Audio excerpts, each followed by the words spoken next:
Buenas tardes, dado la hora, vamos a comenzar con la cuarta sesión ya del PROA. En esta oportunidad presentará Patricia Clan Acuña, que es químico farmacéutico de nuestro hospital. Ella trabaja en la parte de farmacia clínica, ya, y es integrante del PROA. Así que dejamos a Pati para que pueda presentar. Muchas gracias, Fernando. Y bueno, como decías, en honor a la hora, vamos a partir con la presentación del día de hoy, eh, que forma parte de nuestras jornadas de difusión de PROA y de enfermedades infecciosas del hospital. Y me tomé la libertad, la verdad, de cambiarle un poco el nombre a esta presentación para hacerla más atractiva. Así que lo que vamos a hablar hoy día va a ser sobre PROA y los desafíos desde lo global hasta la acción local. Lo que vamos a ver entonces va a ser un poco darle un contexto a los programas de uso racional de antimicrobianos, ¿ya? Hablar después qué son estos PROA, un poco ver qué es lo que está pasando en el país, para luego finalmente hablar de nuestro programa de antimicrobianos y ver algunos comentarios en general y unos mensajes finales. Dicho eso, entonces, comenzamos. Y para eso creo que lo más importante es hacer o reflexionar de por qué hoy día estamos hablando de PROA. ¿Por qué estamos hoy día acá en esta presentación? Y creo que la respuesta la podemos ver nosotros todos los días en nuestros hospitales o en nuestros centros de trabajo, ¿cierto? En que podemos ver que situaciones como esta, el antibiograma que vemos en la presentación, son cada día más comunes, ¿cierto?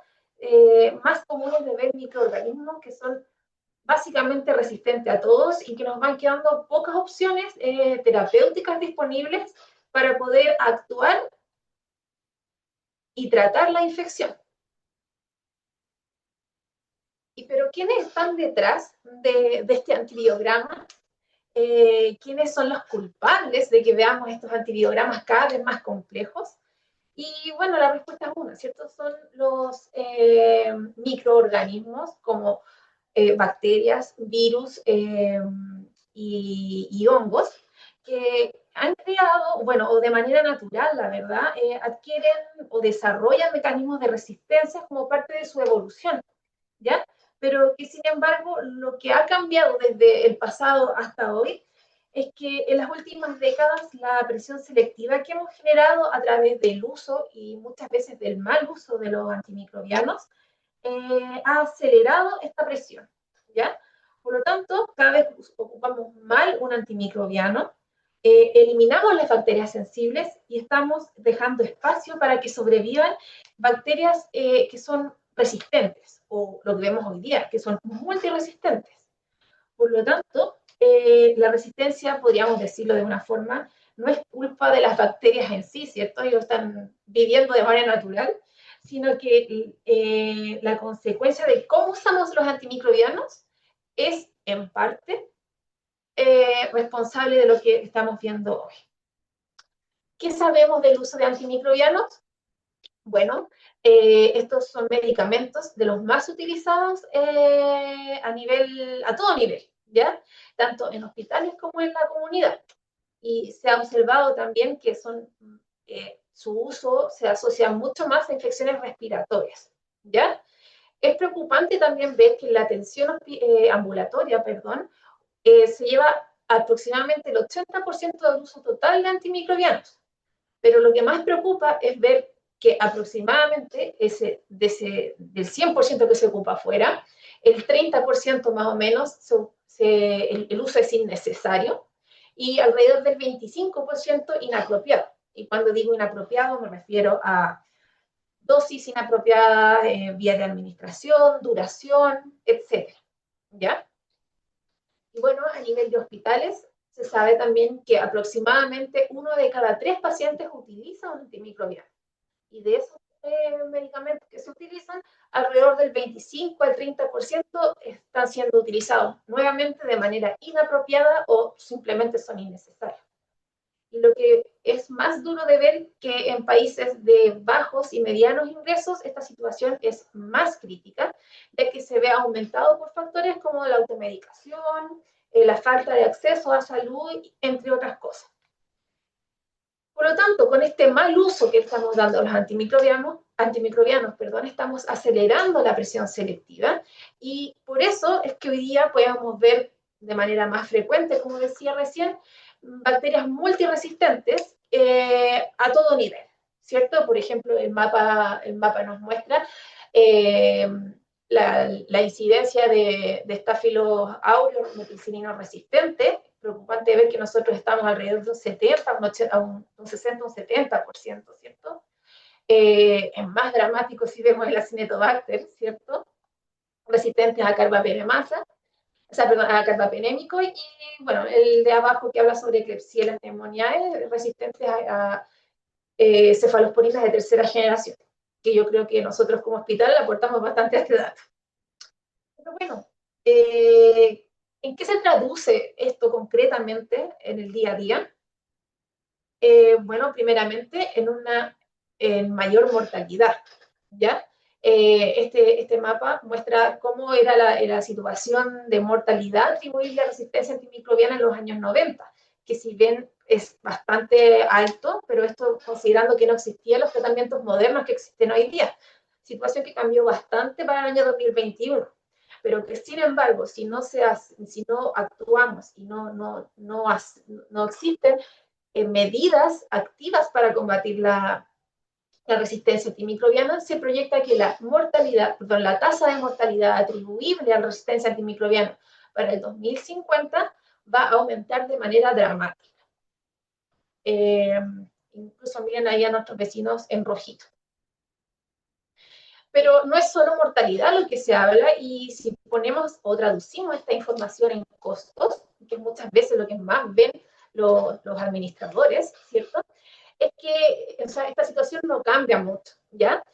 Y se proyecta también que para el año 2030, si somos positivos y estamos bajo un escenario optimista, en que la resistencia antimicrobiana no es un mayor problema, es decir, de bajo impacto, aún así el déficit va a ser de $1 billón a nivel global, ¿ya? Que se traduce en la pérdida de menos 1.1 del PIB mundial. Ahora, si nos ponemos en el escenario pesimista y vemos que la resistencia realmente tiene un alto o tendría un alto impacto, este número se multiplica por 3 y vemos que hasta $3.4 billones a nivel global va a impactar, y eso se traduce en menos 3,8% del PIB. Por lo tanto, si lo ponemos en dinero, ¿cierto? En plata, es bastante impactante ver que esto va a tener o está teniendo ya resultados negativos. Ahora, estos números consideran tanto costos directos como indirectos, eh, llamémoslo mayor uso de terapias de segunda línea o de tercera línea, pérdida de productividad, pérdida de la calidad de vida, hospitalizaciones prolongadas, etcétera. Y nuevamente, por desgracia, esto va a tener un mayor impacto en países de bajos y medianos ingresos. Por lo tanto, hoy día vivimos o caminamos con un fantasma alrededor de nosotros, ¿cierto? Que de mayores costos, podemos quedar de brazos cruzados, ¿cierto? Y ojalá podamos combatir este fantasma, y eso lo podemos hacer de una sola manera, actuando, haciendo algo. Pero bien sabemos que la resistencia antimicrobiana no es solo un problema del uso de antimicrobianos en los seres humanos, pues también se relaciona el uso excesivo de estos medicamentos en animales de producción, ¿ya? Como pollos, vacas, peces, etc.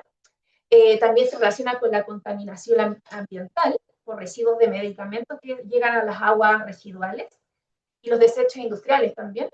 Y finalmente el contacto entre humanos, animales y medio ambiente, ¿cierto? Esto está todo relacionado.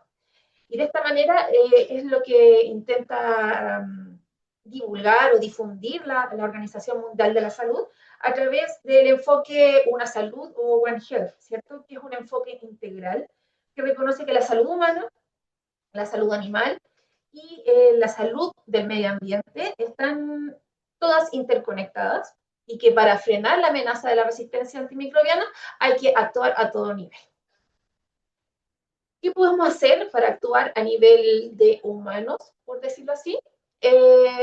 Existen distintas alternativas, ¿cierto? La más lógica podría ser innovación y desarrollo de nuevas moléculas para, uno, preservar los antimicrobianos que hoy día tenemos, y dos, para desarrollar nuevas moléculas que permitan dar solución a esta multiresistencia que estamos viviendo hoy día.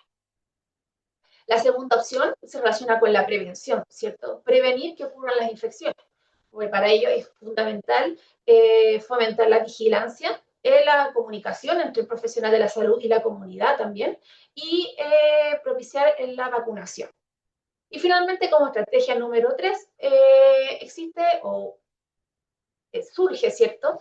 El enfoque de poder mejorar el uso de los antimicrobianos, o sea, mejorar lo que hoy día estamos utilizando, de qué manera, gestionando de mejor manera su uso, haciendo una reinversión de lo que conlleva el uso de antimicrobianos y finalmente también, dentro de otras cosas, fomentar la elaboración de guías clínicas que permitan generar conductas de buen uso. Y así un poco vamos generando la base o el fundamento detrás de los programas de optimización de antimicrobianos o lo que conocemos comúnmente como PROA. ¿Qué son? Son, de acuerdo a la definición de la norma técnica 210, son un conjunto de acciones locales que básicamente buscan garantizar un uso adecuado y además un uso racional de los antimicrobianos. ¿Ya? ¿Dónde? En instituciones de salud en general, con básicamente cuatro objetivos. Claro, cuatro objetivos que son mejorar. ¿Mejorar qué? Los resultados clínicos de los pacientes, promoviendo una terapia óptima, ¿cierto? Disminuir los daños colaterales asociados al uso de antimicrobianos, como por ejemplo reducir la reducción de reacciones adversas, toxicidad, sobreinfecciones, por ejemplo, de Clostridium. Disminuir también o mejorar el gasto en salud, como por medio de la optimización de el uso de gastos de antimicrobianos, gastos de laboratorio y días de estada. ¿Ya? Y finalmente, esto ya es uno de los objetivos a largo plazo, que todavía vemos que nos podemos poner un poco ansiosos, ¿cierto? Sin embargo, mejorar la resistencia a antimicrobianos es algo que vamos a ver, como bien dije, a largo plazo. Y más que disminuir, vamos a ayudar a reducir y a ralentizar la aparición de cepas resistentes. Acuérdense, estas van a aparecer, pero lo que podemos hacer es hacer el proceso un poco más lento. Por lo tanto, todos estos objetivos llevan a un gran objetivo global, que es mejorar el uso racional o promover el uso apropiado de los antimicrobianos, que en simple podríamos decir que es el antimicrobiano adecuado para el paciente adecuado en el momento que se necesita, a la dosis precisa, ¿cierto? Y por la vía de administración también adecuada, que cause finalmente el menor daño al paciente y al ecosistema. ¿Quiénes conforman un equipo de PROA? Es importante decir que los equipos PROA son equipos multidisciplinarios y que esta multidisciplinaridad es esencial para que esto funcione. Dicho eso, entonces vemos que los miembros esenciales o fundamentales, pilares de un PROA, constan, número uno, de un médico infectólogo o un médico que tenga afinidad por las enfermedades infecciosas, ¿ya? No es una limitante no tener infectólogo en un hospital, por ejemplo. Es el médico, quien va a ejercer el liderazgo y va a ser el responsable de apoyar, de promover y también de implementar las políticas de los programas. El segundo pilar que proponen todas las guías, ¿cierto?, es contar con el liderazgo de un farmacéutico. Un farmacéutico, ojalá experto en terapia antimicrobiana, y que permita colaborar con el equipo médico y además ejecutar ejecutar intervenciones diarias, intervenciones como evaluación de la prescripción, ajustes de dosis, interacciones, monitorización farmacocinética, farmacodinámica, etc. Y el tercer pilar importante dentro de los equipos PROA es la participación de un microbiólogo clínico, un médico microbiólogo clínico. Sin embargo, vemos que son bastante escasos en nuestra realidad país, así que también es posible que este puesto lo utilice o lo ocupe, perdón, un bioquímico o más comúnmente un tecnólogo médico. Ellos van a ser los encargados de colaborar proporcionando datos de susceptibilidad local y alertas de resistencia. Sin embargo, no son los únicos que forman parte de este equipo, ya que también las guías recomiendan fuertemente tener la colaboración de otros profesionales de la salud, como por ejemplo podría ser alguien del equipo de control de infecciones asociadas en salud, para apoyar en la vigilancia y en la epidemiología, ¿ya? También algún médico de medicina interna, de pediatría, urgencia o la UCI, es decir, un aliado dentro de los servicios clínicos para apoyar en la implementación de guías clínicas y la aceptación de los protocolos, ¿ya? Muy importante, porque nosotros somos un equipo, entre comillas, externo a los servicios clínicos, por lo tanto, muchas veces puede verse amenazante. Y contar con este apoyo es muy importante. Y finalmente, contar con el apoyo o algún representante, ojalá de la dirección o alguna jefatura médica. Y este va a ser un apoyo clave para poder lograr los objetivos que uno se proponga, ¿ya? Es como un poco creer en el equipo, ¿ya? Esto es deseable, ¿ya? Muchas veces no se cuenta con los recursos humanos, sin embargo, con los tres pilares ya se puede formar un equipo. Otros posibles colaboradores, enfermería, epidemiología, tecnología de la información, muy importante para poder desarrollar los cambios que se quieran realizar, el comité de farmacia, etc. Nota clave puse ahí, es que cada hospital debe adaptar su prueba según su nivel de complejidad y también no olvidar los recursos. Pero sí o sí debe contar con al menos un infectólogo, un químico farmacéutico y un microbiólogo. ¿Qué es lo que hacemos o cómo gestionamos el uso de los antimicrobianos? Primero, actuando. ¿Cómo actuamos nosotros con actividades del día a día? Primero, lo que se recomienda a nivel internacional es poder contar con prácticas o mejorar las prácticas de prescripción. Lo que generalmente se dice es poder realizar auditorías prospectivas más retroalimentación o contar con sistemas de preautorización. La auditoría con retroalimentación posterior es un sistema un poco más libre, ¿cierto? Le deja al prescriptor la libertad de prescribir lo que crean necesario, ¿cierto? Y luego evaluar y retroalimentar. La preautorización es un poco más restrictiva y cuál es mejor que la otra depende de cada centro, ¿ya? Sin embargo, lo que sí es aconsejable es que estas prácticas de prescripción se acojan a la clasificación AWARE de la OMS, que dice relación o más bien clasifica los antimicrobianos de acuerdo a acceso, vigilancia o reserva, ¿ya? En ese caso, los medicamentos de acceso quedan como a libre disposición para el prescriptor, ya no necesitan de una restricción. Los de vigilancia es utilícelos con cuidado, por decirlo así, y los de reserva es, este es el último recurso y por lo tanto van a tener que ser vigilados por el equipo PRO. Dentro de las prácticas de prescripción también es muy importante poder realizar y sentarse a hacer guías clínicas para un poco estandarizar la práctica clínica dentro de cada centro. De qué manera podemos actuar también, o debemos más bien dicho actuar, es por medio de intervenciones farmacéuticas diarias. Se describe el paso de vía intravenosa a vía oral, optimización de ajustes de dosis, revisión de los tratamientos, hacer evaluación de interacciones, etcétera, en caso farmacéutico, ¿cierto? Intervenciones de microbiología, como por ejemplo divulgar y reportar la sensibilidad, perdón, no divulgar, sino que reportar las sensibilidades de manera selectiva, ¿ya? De acuerdo a los criterios de cada hospital, y además también que sean, o trabajar para que estos reportes sean oportunos y ojalá cuantitativos, ¿ya? Y finalmente, intervenciones de enfermería que van a ayudar a optimizar la toma de cultivos, ¿cierto? Y la administración de los antimicrobianos. ¿Qué más ayuda a la gestión de antimicrobianos? Es poder hacer seguimiento. O en otras palabras, poder sacar indicadores. Indicadores de proceso o indicadores de resultado.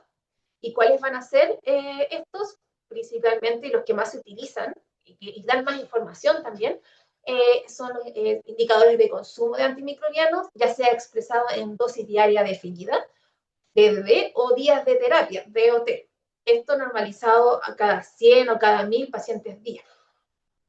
También es esencial poder contar con cartillas de resistencia actualizadas año a año que hablen sobre la flora de cada hospital, ¿cierto? Estas son como muy personalizadas por cada centro, ¿ya?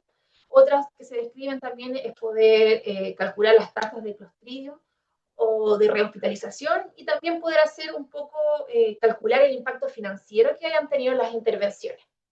Otra de las acciones que se recomienda es poder reportar todos estos indicadores que recién mencioné de forma regular para que la conozcan no solamente los directivos, que nos van a ayudar un poco a justificar estas acciones y los recursos que se necesiten, sino también informarlos al resto de la comunidad hospitalaria, como a los médicos, a los farmacéuticos y también el personal de enfermería. Importante entonces son los datos sobre los usos de antimicrobianos y la resistencia. Y finalmente, la gestión de antimicrobianos va muy de la mano con lo que es la educación. Educación al personal, que es un poco lo que estamos haciendo en esta jornada, ¿cierto? Dar charlas, dar boletines, exponer casos clínicos que son muy útiles, si bien no son esenciales por sí solas, sí complementan bien al resto de las acciones que recién mencioné. ¿Cuáles son los resultados que podemos ver?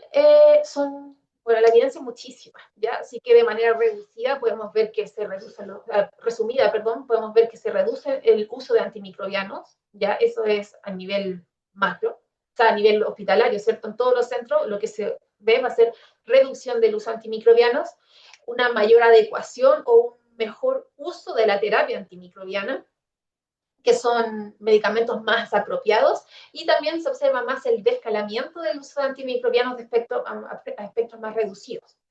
Se van a los resultados, la implementación de PROAS también se relaciona a la disminución de la resistencia y de infecciones asociadas a atención en salud, a una mejor seguridad clínica de manera mantenida, ya disminución en mortalidad, reingresos, etcétera, ahorro de costos, muy relacionado a la reducción de uso, ¿cierto? Y a menor estado hospitalaria.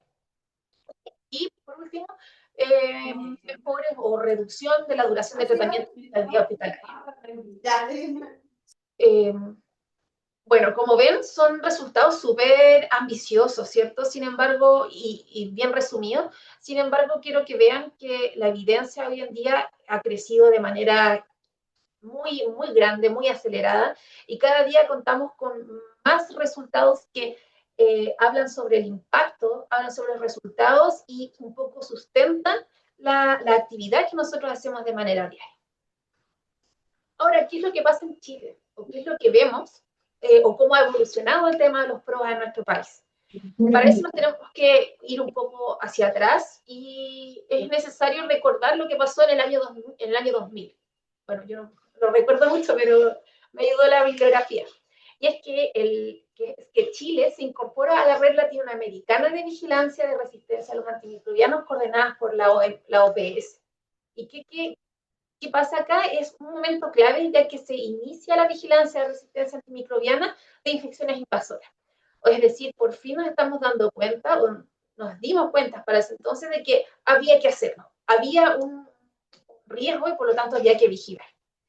Ya para el 2015, el país firma una adhesión al plan de acción global de la OMS y dice que tenemos que hacer algo. Y finalmente ese algo se traduce en el Plan Nacional contra la Resistencia Antimicrobiana, lanzado el año 2017. Y un esfuerzo conjunto entre el Ministerio de Salud, el Ministerio de Agricultura y el Ministerio del Medio Ambiente, un poco tomando este enfoque One Health, ¿ya? Que es para que en otras palabras, estableció los lineamientos estratégicos como vigilancia, regulación de uso y también a prevención y educación. Y luego de eso pasó poco tiempo, ¿cierto? Un par de años, hasta que finalmente el gran hito relacionado a los PROA se lanza el año 2020. En diciembre del 2020, esto fue como un regalo de Navidad, ¿ya? ¿Y qué pasó acá? Es que se nace, por decirlo así, la norma técnica 210 para la racionalización del uso de antimicrobianos en la atención clínica. Es lo que dice esta guía y básicamente da la obligación de implementar PROAS y en hospitales de mediana y alta complejidad, tanto públicos como privados. Y además también orienta sobre las estructuras mínimas, las funciones y algunas herramientas que deben tener estos programas. Bueno, luego del año 2020, entonces, naturalmente, y un poco obligados, empiezan a proliferar los equipos PROA y algo bastante positivo para el sistema de salud. Un poco asociado a eso, el año 2022 se lanza la orientación técnica para la racionalización del uso de antimicrobianos en atención primaria, ¿ya? Y que si bien no es una norma, sí es un documento que ayuda a promover algunas acciones de racionalización a nivel de atención primaria. Y también, no lo puse en rojo, pero igual podría catalogarse como un hito, es que en el año 2024, o sea, recién el año pasado, los PROAS se incorporan dentro de los compromisos de gestión, es decir, o lo que llamamos también comúnmente los COMGES, que evalúa el desempeño de cada servicio de salud. Y al incluir los PROA dentro de los COMGES, nos obligan a cumplir metas. Y esas metas obviamente tienen que lograrse. Así que es como un poco una presión que tenemos, pero que nos ayuda a evolucionar. ¿Y qué es lo que sigue para el futuro? De aquí a lo que venga, si mal no estoy, ya se están trabajando los nuevos lineamientos del MinSal con respecto a los PROA. Entonces, esto es lo que hablaba recién de la norma técnica 210, lanzada el año 2020 y que es un documento relativamente no es largo, ¿cierto? Pero son alrededor de 30 a 40 páginas que habla sobre lo básico que debe tener un PROA y las estrategias recomendadas para implementar. Esta información en números la podemos desprender del informe de CONGES del año pasado y este informe fue lanzado este año. Y ¿qué información es posible destacar? Es que el primer corte, que es decir, el primer semestre, el 100% de los servicios de salud ya tenían sus pruebas establecidos, conformados bajo resolución, y por ende, el 100% de los hospitales de alta y mediana complejidad tenían sus pruebas conformadas. Y esto también conllevaba o iba de la mano con la elaboración de un plan de trabajo anual, es como una carta GAN que nos hicieron hacer, ¿cierto? Y también fue cumplida en un 100% tanto en los servicios de salud como en los hospitales de alta y mediana complejidad. El segundo corte, que era el segundo semestre, consistía en ver cuánto se había hecho de ese plan anual que se había enviado, ¿cierto? Y de los 85 hospitales que estaban incluidos dentro de la norma técnica, la mayoría cumplieron un 100%. Pongo la mayoría porque habían algunos casos en que no tenían completa la información, por lo tanto no se puede hablar que eran todos, pero al menos la mayoría cumplieron con sus objetivos, ¿ya? Y también este informe nos da un poco la fotografía del consumo de antimicrobianos, que podemos decir que varía según zona geográfica del país, pero que a pesar de eso, el número uno, la estrella, es la ceftriaxona, seguida por el uso de vancomicina y en tercer lugar, la piperacilina tazobactam. Estos son un poco los números que nos da este informe, ¿ya? En el gráfico de la izquierda vemos el consumo de antimicrobianos a nivel país, ¿ya? En pacientes adultos, paciente crítico adulto. Y ahí claramente se puede ver que el antimicrobiano más utilizado es la ceftriaxona, tanto en alta como mediana complejidad, seguido por la vancomicina y el piptaz.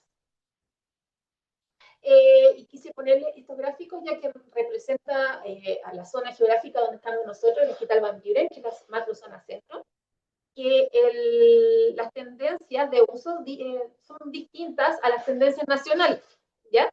Y, pero sin embargo la ceftriaxona queda en primer lugar, pero aparece en segundo el uso de ceftazidima, ¿ya? Bueno, ahí el hospital de Quilpué como que desvió un poco la información, o sea, la campana de Gauss, ¿cierto? Y en tercer lugar el ciprofloxacino. Y destaco en el gráfico de acá abajo la macrozona metropolitana, que tiene una realidad bastante distinta a lo que nosotros vemos acá en la quinta región, por ejemplo, donde existe más resistencia y por lo tanto es natural ver que además también, o sea, que utilicen medicamentos distintos a los nuestros. Sin embargo, la ceftriaxona quedó en primer lugar, seguido por vancomicina y pipras. Eso es un poco lo que pasa a nivel país. Sin embargo, el título de esta presentación es poder contarles qué es lo que hacemos nosotros aquí en el Hospital Van Buren, un poco nuestras experiencias, los desafíos que hemos tenido que enfrentar y también un poco los aprendizajes que nos han quedado luego de estos años de implementación. Para eso, les cuento, para quienes no nos conocen, que nosotros somos un hospital de alta complejidad médica que queda en el corazón de Valparaíso, ¿ya? Y tenemos más de 200 años de historia. Y por lo tanto, dentro de esos 200 años, una fracción de esa historia la podemos resumir, nos puede servir para resumir lo que estamos haciendo con el equipo PRO. Y nosotros, si bien por resolución nacimos el año 2020, igual que muchos otros programas, nuestra historia con la restricción o el uso racional de antimicrobianos se remonta por allá para los inicios de los años 90, cuando el doctor Babestreno inició el sistema de visación de los antimicrobianos. No de todos, sino que algunos. Y esto se hacía por medio de papel. Es decir, por ejemplo, vancomicina solamente se puede utilizar si es que el infectólogo lo autoriza. Y eso funcionó así de manera más bien constante, ¿cierto? Hasta el año 2017, en donde cambiamos a un sistema electrónico, que el sistema experto es el que utilizamos nosotros. Y eso ayudó bastante a simplificar y a masificar el uso de restricción de antimicrobianos. Me fui muy adelante, ya que quedó un poco atrás, que el año 2010 también nació el comité de antibióticos, es como un proto-PROA, ¿cierto? Este comité de antibióticos en donde se dependía, si no me equivoco, del comité de farmacia y se utilizaba como instancia para poder hablar de resistencia, ver tendencias, etc. Hablé entonces del año 2017, comenzamos con el sistema electrónico y ya en el año 2020 conformamos el equipo de manera formal. ¿Quiénes forman parte de nuestro equipo? Aquí, bueno, tuve que ocupar inteligencia artificial porque no tenemos una foto, pero igual me ayuda para ejemplificar. El equipo médico está conformado por el doctor Gonzalo Wilson, que es nuestro coordinador, nuestro encargado del PROA, y de manera como auxiliar, por decirlo así, o soporte, tenemos también el coordinador de infectología adulta, que es el doctor Alejandro Kral, y la coordinadora pediátrica, que es la doctora Alejandra Sandoval, todos infectólogos. En farmacia, el equipo consta de 2 químicos farmacéuticos clínicos, que soy yo, Patricia, y el farmacéutico clínico Felipe Soto. En el laboratorio nos apoya la tecnólogo médico Milisa García y desde IAS el enfermero Fernando Moreno. Así que ven, somos un equipo bien variado, multidisciplinario y que nos juntamos toda la semana. Sin embargo, no todo lo que brilla es oro, ¿cierto? Pueden ver que somos hartos, es un equipo bien conformado, sin embargo, cada uno tiene solamente 6 horas a la semana, lo que nos dificulta bastante poder hacer todo lo que queremos. Así que, considerando eso, tenemos que ver cómo priorizar nuestras actividades. De esa manera, nosotros tratamos de hacer muchas cosas con lo poquito que tenemos. Es así que nuestro sistema de control consta de un sistema restrictivo, ¿ya? Tanto para adultos como pediatras, para pediatría. Y con eso cubrimos casi el 95% del hospital. Todavía nos quedan algunos bastiones que tenemos que pelear, pero al menos ya la mayoría está bajo este sistema.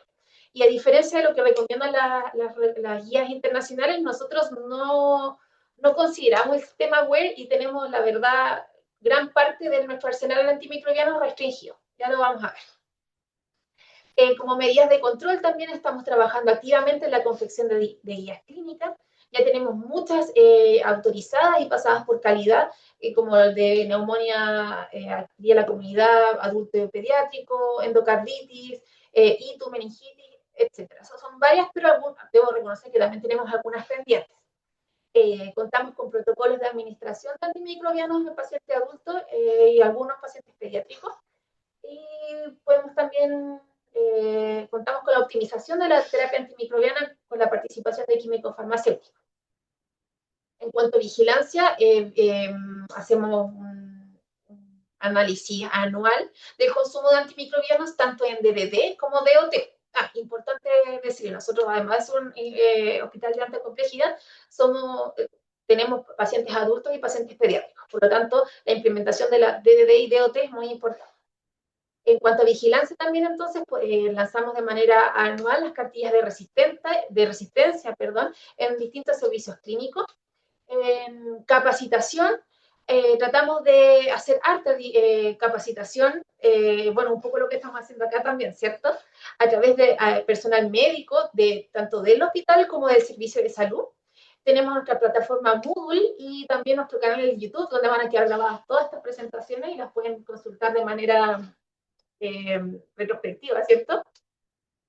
Difusión también muy importante, poder decirles a todos qué es lo que hacemos, así que contamos con participación en reuniones clínicas y también tratamos de trabajar de manera anticipada y con fuerza todo lo que tenga que ver con la semana de concienciación de la resistencia antimicrobiana, además de poder hacer el informe anual y compartirlo con la comunidad hospitalaria. Y también, dentro de los otros, hemos actualizado el arsenal antimicrobiano e incorporado algunos nuevos medicamentos. Y también hemos servido de soporte técnico para la modernización del laboratorio de microbiología, como por ejemplo la adquisición de un equipo de Malditos y poder también sustentar el cuarto turno del laboratorio. Así que gracias a eso contamos con microbiología 24/7. Costó, pero se buscó. Esto es un poco mostrarles cómo es el sistema restringido que tenemos de antimicrobianos y parte desde el médico que quiere indicar un antibiótico, lo sube al sistema orden, perdón, el sistema experto, y bueno, ahí dan los datos del paciente, el peso, la estatura y la dosis que se requiere, y también es importante dar el fundamento de por qué lo está necesitando. Y luego de eso, en horario hábil, ocurre la evaluación de infectología. ¿Qué pasa cuando es horario inhábil? Farmacia tiene abierto la dispensación por 24 horas hasta el primer día hábil siguiente. Pero en horario hábil, farmacia no va a entregar el medicamento si es que este no ha sido evaluado por infectología. La decisión entonces que puede tener el equipo de infectología va a ser autorizar, rechazar o autorizar con modificaciones. En este caso, bueno, en este caso vemos que el medicamento fue ajustado de acuerdo a la dosis y fue entonces aprobado con modificaciones. Les hablaba que nosotros somos un poco especiales, ¿ya? Especiales trabajando porque conocemos nuestro ambiente, ¿cierto? Y por lo tanto no trabajamos con la clasificación AWARE y nuestro arsenal antimicrobiano está básicamente el 90% restringido, ¿ya? Hay algunas salvedades, como, no sé, cotrimoxazol o la metronidazol en óvulos, pero todo el resto requiere de la avisación de un infectólogo. El arsenal pediátrico, si bien está un poco más abierto, también es importante mencionar que existe restricción y por lo tanto existe control. Un poco compartir con ustedes los resultados de consumo antimicrobiano que hemos podido reunir a lo largo del tiempo. Estos son los datos del año pasado, por ejemplo, y vemos que en pacientes adultos nosotros nuestro medicamento estrella es la ceftriaxona, ¿cierto? Un poco de la mano a nuestra flora local, que básicamente estamos invadidos por Klebsiella ble, productoras de ble. Y no distinto al panorama nacional, continuamos, o sea, el segundo más utilizado es vancomicina. Y ahí va variando de acuerdo a lo que ustedes pueden ver. También es importante ver la fotografía no solamente como hospital, sino que también por servicio clínico, ya que de acuerdo al tipo de paciente también cambia el uso de los antimicrobianos. Sin embargo, ceftriaxona sigue siendo el más utilizado incluso en pacientes críticos, como pueden ver. Y que, bueno, esta presentación va a quedar subida, pero es interesante que puedan analizar los datos que lamentablemente por tiempo no nos dan.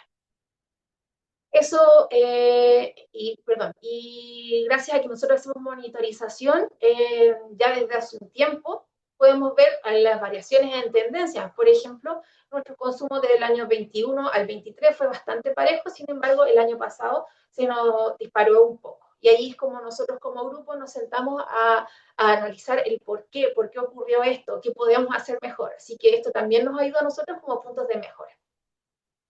Y también quería mostrarles el consumo de ceftazidima y bivactán, que a nosotros nos enorgullece bastante, que es bastante bajo en nuestro hospital, ya que los niveles de resistencia que nosotros tenemos acá son mínimos todavía.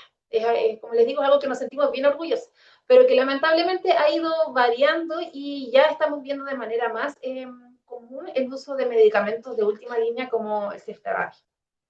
Eh, y principalmente en el paciente crítico. En pediatría, el panorama cambia en cuanto a las unidades que utilizamos. Nosotros utilizamos días de terapia y también este seguimiento nos permite ver, o el seguimiento que se hace año a año nos permite ver las tendencias. ¿Ya?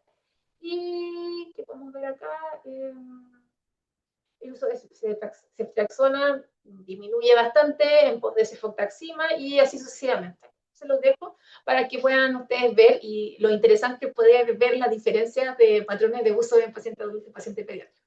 En eso también nos entretenemos bastante. Y como les decía, interesante ver, además de la fotografía a nivel hospital, sino que también en qué es lo que pasa en cada servicio. Y a diferencia de los adultos, interesante, hemos ido disminuyendo el uso de antimicrobianos en niños el último año. Contaba también, les decía, con cartillas de resistencia, de susceptibilidad, ¿cierto? Estas se actualizan año a año y nos permiten poder comenzar tratamientos empíricos, conociendo un poco quién podría estar detrás o qué bacteria podría estar detrás, o nuestra flora, ¿cierto? Y un poco de las actividades de capacitación y difusión que hemos tenido. Bueno, lo que estamos acá, ¿cierto? Nuestro webinar de aquí hasta diciembre. Hemos organizado jornadas de actualización para médicos odontólogos, ¿cierto? También se han llevado trabajos a distintas instancias, como por ejemplo este bien bonito en que demostró cómo la capacitación en el servicio de urgencia adultos pudo ayudar a disminuir la contaminación de hemocultivo, que yo creo que lo van a hablar en extenso cuando corresponda a ese tema. Y bueno, hacemos hartas cosas como ven, ¿cierto? Sin embargo, no ha sido todo tan hermoso porque llevamos mucho tiempo, ¿cierto? Nosotros también nos hemos encontrado con desafíos, como por ejemplo lo más grande, la resistencia al cambio, ¿cierto? Primero, el cambio del papel al computador, ¿cierto? Que no tenemos computadores, o también que esto no se hacía antes, porque lo tengo que hacer ahora. Esto es muy restrictivo, porque tienen que restringir mi criterio médico. O también que las solicitudes las hagan después del horario hábil para que pues, se puedan entregar los medicamentos. Hartas pillerías, ¿entiendes? Y también la acumulación de medicamentos que van un poco en contra de nuestras políticas de restricción, ¿cierto? Porque van a iniciar un tratamiento porque lo tienen en la sala. Ahí todavía nos falta mucho. Y también la falta de recursos humanos, ¿ya? Si bien nosotros somos hartos, como les mostré, cada uno tiene poquitas horas, por lo tanto, se hace difícil poder hacer rondas médicas, como se hacen en algunos otros centros, y poder analizar los pacientes con la profundidad que cada uno merece. Hoy día estamos viendo solicitudes y se va a consultar a aquellos que puedan haber dudas, ¿cierto? Sin embargo, la mayoría se ven en el papel o en el computador. ¿Y qué nos falta? Poder hacer evaluación y mejora continua, por ejemplo, de la adherencia al protocolo, agilizar también el sistema de avisos de quiebres de stock, que si bien se revisan un día, al día siguiente podemos estar en cero. Afinar los informes de sensibilidad, ¿cierto? Esto es una conversación que siempre tenemos con el laboratorio. Financiamiento ya, muy importante, como por ejemplo para tener software de farmacocinética, farmacodinámica, que en este momento lo estamos costeando nosotros. Tener guías institucionales que sean transversales. Ya nosotros estamos trabajando en la elaboración de protocolos, sin embargo, nos falta el servicio clínico que cuenta con su propio protocolo que va absolutamente en dirección opuesta a la que nosotros queremos ir. Y obviamente también contar con personal con dedicación exclusiva. Y un poco para finalizar, lo que tenemos hoy día nosotros en nuestro hospital es un programa,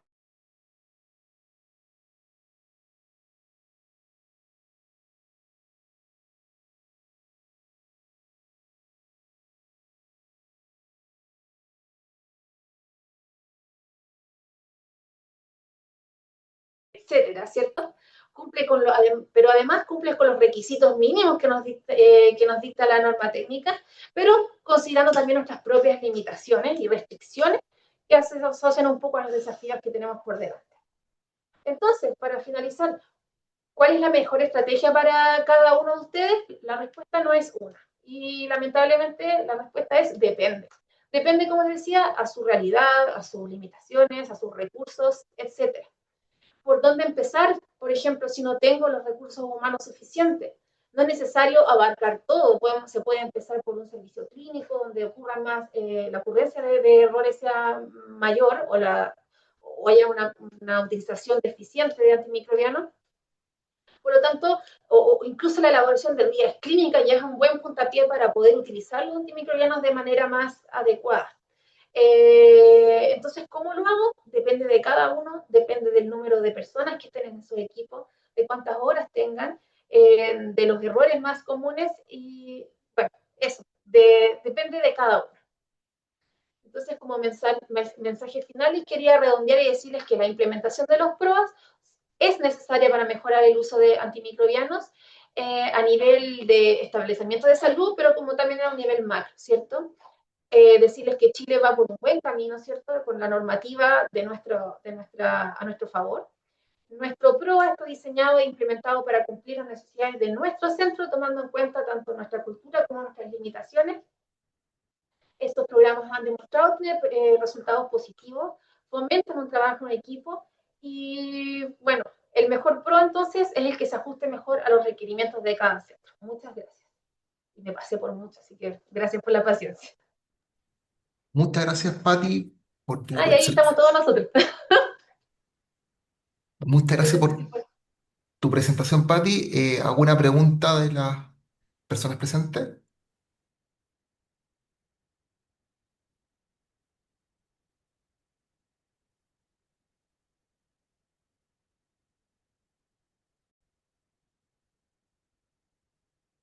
Parece que nada fue muy largo.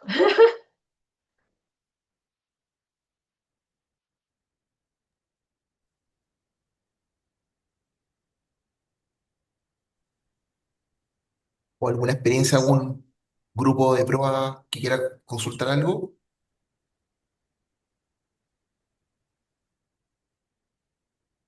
A ver, Patti, súper bien la presentación, la he estado escuchando todo el rato, aunque no creas, y viajando desde Viña, pero es para simplemente reafirmar de que cada centro tiene que adaptar el tema de pruebas según sus necesidades.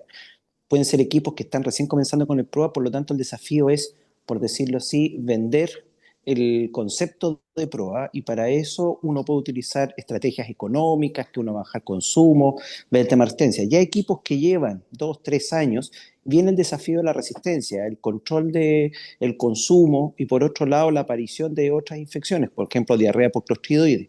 Por lo tanto, cada programa tiene que irse ajustando en qué realidad o en qué etapa está cada uno. Y ese es el mensaje que uno va a decir. Nosotros, en la práctica, el programa de control de antibióticos del Van Buren lleva más de 30 años. Por lo tanto, nuestro desafío es el control, por un lado, de consumo y el control de infecciones multiresistentes o el daño colateral, como por ejemplo diarrea de clostridoides. ¿Mm? Y El otro mensaje que como programa estamos totalmente abiertos a cualquier duda o comentario que Perfecto. quieran hacernos o asesoría. Nosotros encantados de poder ayudar y apoyar. Gracias a todos. Entonces,